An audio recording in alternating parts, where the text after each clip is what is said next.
সেই লক্ষ্যে পর্যায়ক্রমে দেশের সকল দরিদ্র জনগোষ্ঠীর আবাসন নিশ্চিত করা হবে। যাদের কোনো জমি জায়গা নাই, ভূমি নাই, বাড়িঘর নাই, অন্যের জায়গায় বসবাস করে, অন্যের জায়গায় ঘুমায়, অন্যের পিড়িতে যায় রাত কাটায়, এরকম আমাদের দেশে যারা হতদরিদ্র মানুষ রয়েছে তাদের জন্য সরকার একটি আশ্রয়ের ব্যবস্থা করে দিবে, একটি থাকার ঘরের ব্যবস্থা করে দিবে। তারা যেন নিজের একটি ঘর পায়, তারা যেন নিজের একটি বাড়ি পায়, তারা যেন নিজের একটি জায়গা পায়, যে নিজের সন্তানটাকে নিয়ে যেন নিজের ঘরে ঘুমাতে পারে। এই ব্যবস্থাও কিন্তু জাতীয়তাবাদী সরকার ক্ষমতায় আসলে আপনাদের জন্য করে দিবে। সবশেষে আমি বলতে চাই, বোনেরা, ভাইয়েরা, আপনাদের কাছে আমি আসছি। আমি আপনাদের সন্তান, আপনাদের মেয়ে, আপনাদের বোন, ধানের শীষের মনোনয়ন প্রত্যাশী। আমি দীর্ঘদিন এলাকায় কাজ করেছি।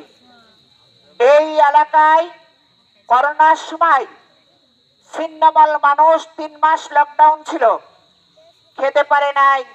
একজন রিক্সাওয়ালা রিক্সায় বসে আছে গালে হাত দিয়ে, সারাদিনে একজন প্যাসেঞ্জার পায় নাই, ঘরে চাল নাই, কিভাবে সময় কাটবে?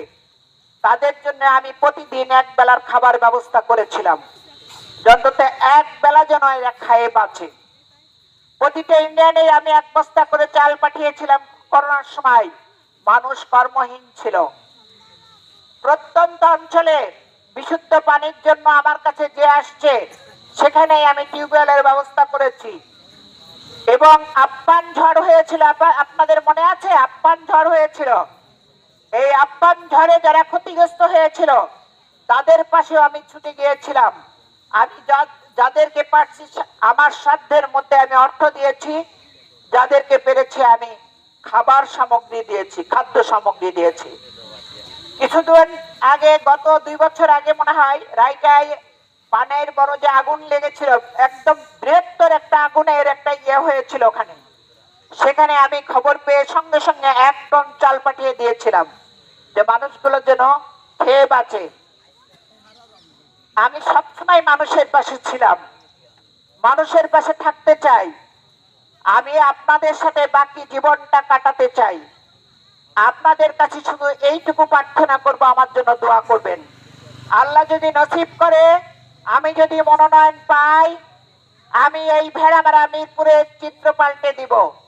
এখানে কোনো প্রতিহিংসা থাকবে না, এখানে কোনো রকম দল বিক্রি হবে না।